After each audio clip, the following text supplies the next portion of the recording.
천국은 마치 품꾼을 얻어 포도원에 들여보내려고 이른 아침에 나간 집주인과 같으니 그가 하루 한 데나리온씩 품꾼들과 약속하여 포도원에 들여보내고 또 제3시에 나가보니 장터에 놀고 서 있는 사람들이 또 있는지라 그들에게 이르되 너희도 포도원에 들어가라 내가 너희에게 상당하게 주리라 하니 그들이 가고 제6시와 제9시에 또 나가 그와 같이 하고 제11시에도 나가보니 서 있는 사람들이 또 있는지라 이르되 너희는 어찌하여 종일토록 놀고 여기 서 있느냐 이르되 우리를 품꾼으로 쓰는 이가 없음이니이다 이르되 너희도 포도원에 들어가라 하니라. 저물매 포도원 주인이 청지기에게 이르되 품꾼들을 불러 나중 온 자로부터 시작하여 먼저 온 자까지 삭을 주라 하니 제11시에 온 자들이 와서 한 데나리온씩을 받거늘 먼저 온 자들이 와서 더 받을 줄 알았더니 그들도 한 데나리온씩 받은지라. 받은 후 집주인을 원망하여 이르되 나중 온 이 사람들은 1시간밖에 일하지 아니하였거늘 그들을 종일 수고하며 더위를 견딘 우리와 같게 하였나이다.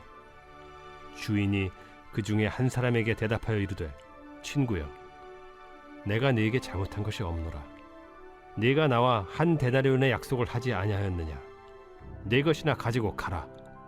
나중 온 이 사람에게 너와 같이 주는 것이 내 뜻이니라.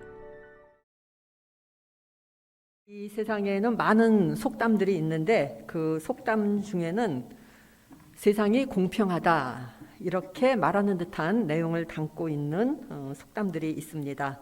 예를 몇 가지 들어본다면은 심은 대로 거둔다, 아니 땐 굴뚝에 연기 날까, 열심히 노력한 만큼 성과를 거둔다. 이렇게 우리 모두가 잘 알고 있는 속담들은 모두 세상이 공평하다는 것을 말해주고 있습니다.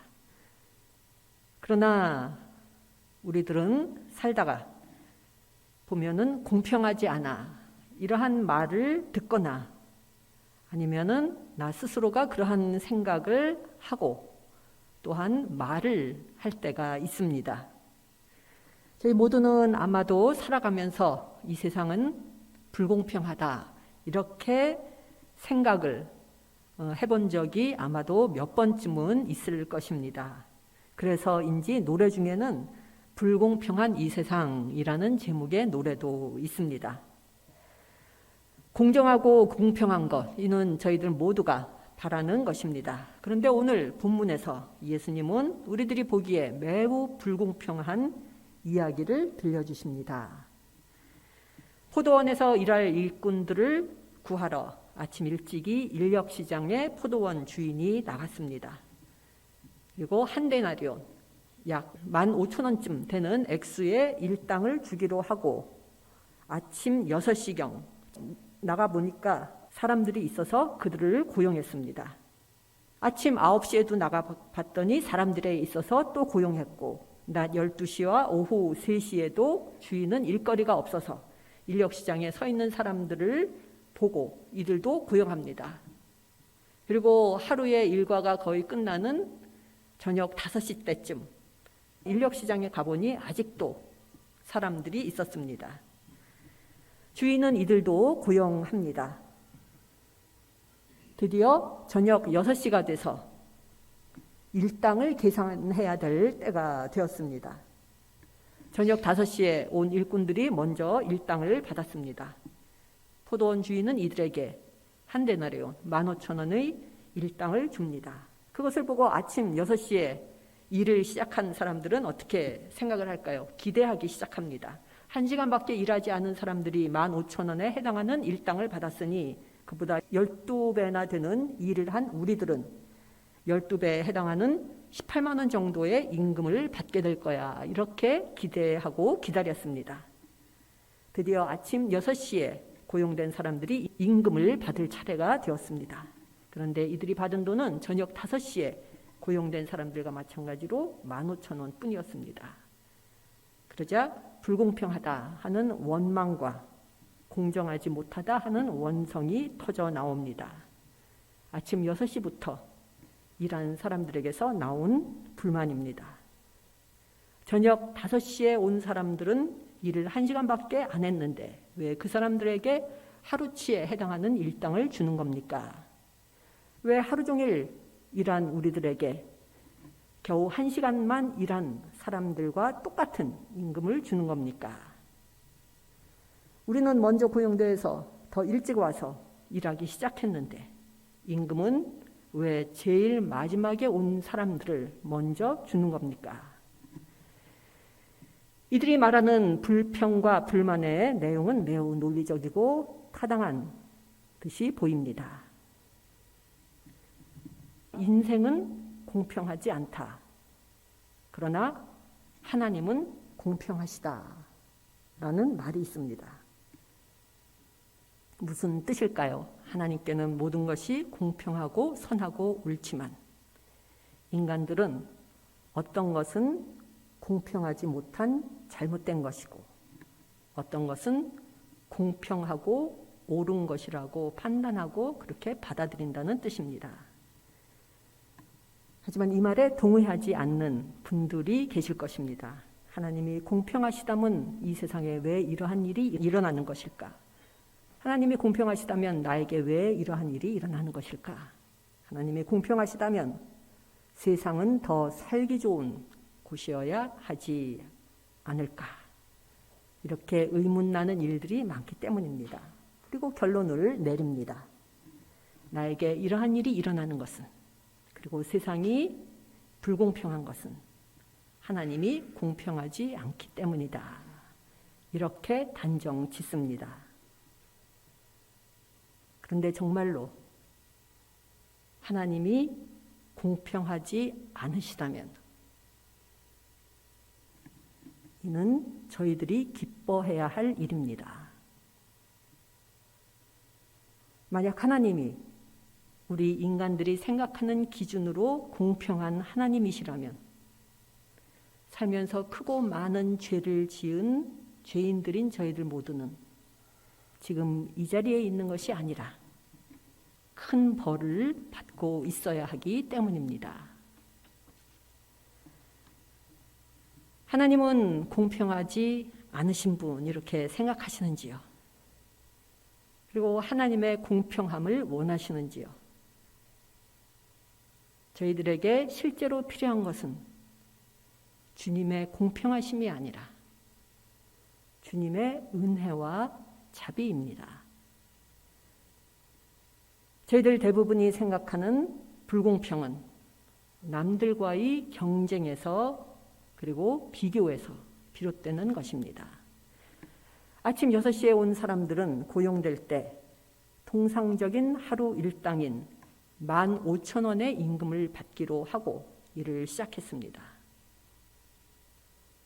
저녁 5시에 온 사람들이 15,000원의 일당을 받을 때 아침 6시에 온 일꾼들은 아무런 반론을 제기하지 않았습니다.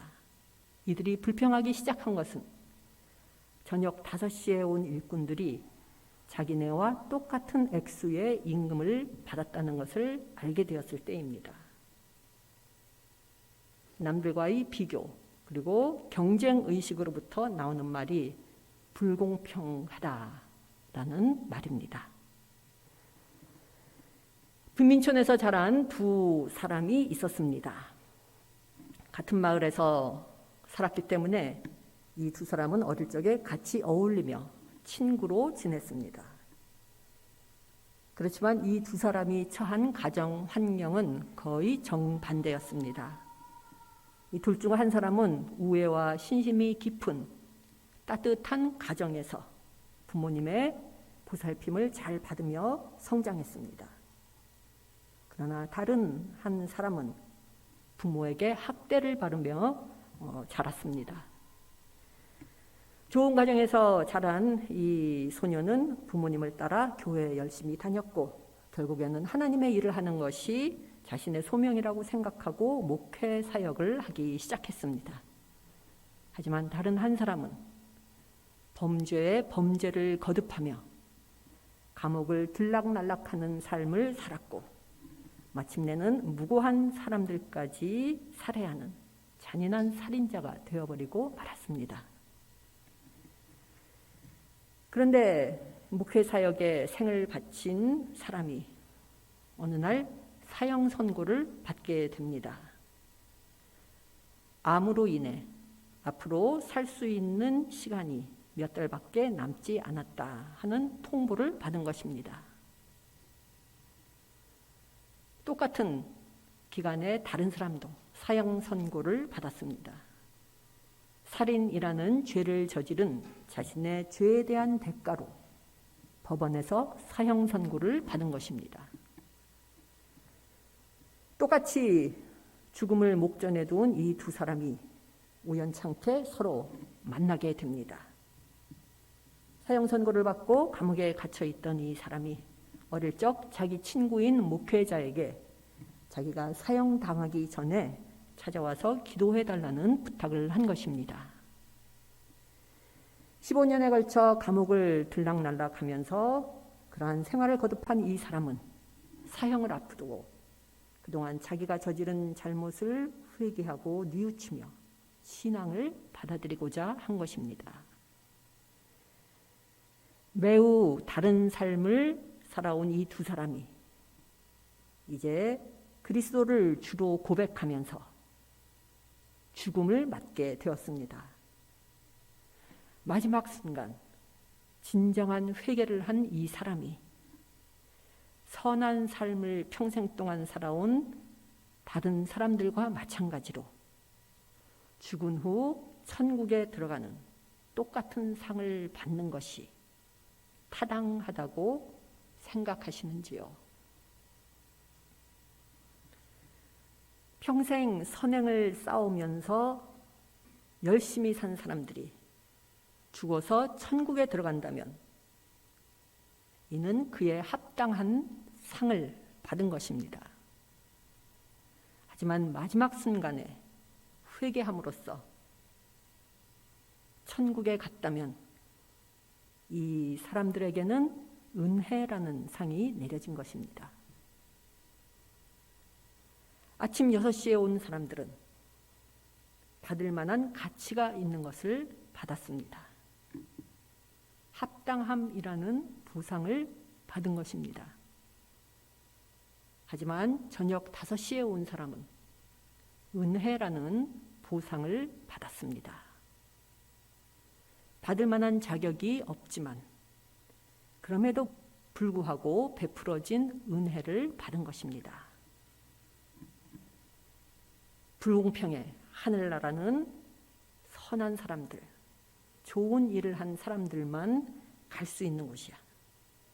불공평해 그 사람은 그러한 대접을 받을 자격이 없어.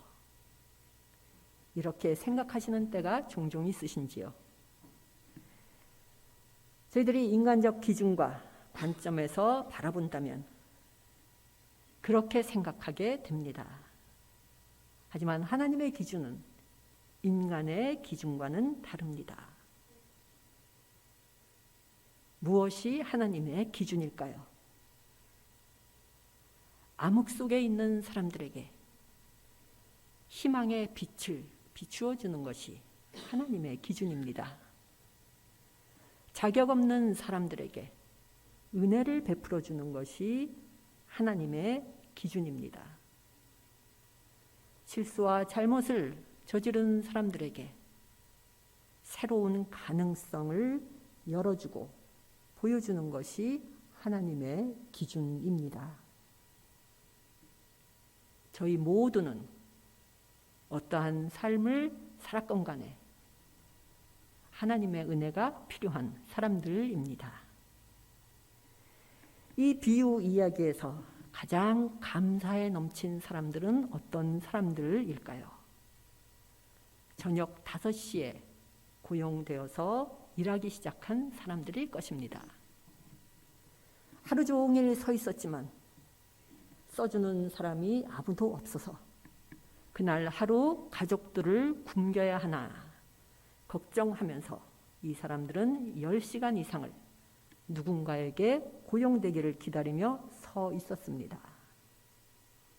그런데 마침내 고마운 사람이 나타나 고용해서 일감을 주었는데 더욱 고마운 것은 이 사람이 하루치 일당 전부를 다 채워서 임금을 지불해 준 것입니다. 나에게 이처럼 고맙게 해준 사람이 있다면 어떻게 하시겠습니까? 저희 모두는 저녁 5시에 고용된 일꾼들입니다. 주님의 은혜를 받을 자격이 없는데도 주님께서는 우리들에게 은혜와 사랑을 베풀어 주셨기 때문입니다. 인간의 제한된 시야와 시각으로 인해 우리들은 일어나는 일 모두를 볼 수는 없습니다. 하지만 우리 인생의 퍼즐을 맞출 조각들을 모두 가지고 계시는 주님께서는, 공평하신 주님께서는 저희들에게 필요한 것을 채워주십니다. 이 믿음이 있기 때문에 주님을 믿는 사람들은 이해가 되지 않는 일들 속에서도 주님께서는 우리에게 가장 좋고 중요한 것이 무엇인지를 아시고 그것을 주실 것임을 믿음으로 알고 있는 사람들입니다. 주님을 믿는 사람들은 불공평하다고 생각되어지는 일 앞에서 화내고 안갚음을 하려 하기보다 더 나은 사람이 되려는 사람들입니다. 주님을 믿는 사람들은 우리들이 갚으려고 노력해야 할 유일한 사람들은 나를 도와준 이들임을 아는 사람들입니다. 저희 모두는 저녁 5시에 고용된 품꾼들입니다. 이 마음을 가지고 삶에서 항상 감사의 조건을 발견하면서 살아가시는 가운데 저희 모두가 하나님께서 원하시는 그러한 사람, 그리고 하나님께서 원하시는 대학교의 공동체를 이루어가는 그러한 저희 모두가 되기를 간절히 기원합니다. 기도 드리시겠습니다. 은혜로우신 주님, 주님의 은혜를 받을 아무 자격이 없는 저희들임에도 주님께서 저희들에게 많은 좋은 것으로 채워주시고 은혜를 베풀어 주심을 감사드립니다. 저희들이 주님으로부터 받은 모든 것들을 항상 기억하고 감사하는 삶을 살게 해주시고 저희들이 받은 것들을 이웃에게 베푸는 저희들이 되게 하여 주시옵소서. 이 모든 말씀 예수님 이름으로 기도드립니다. 아멘.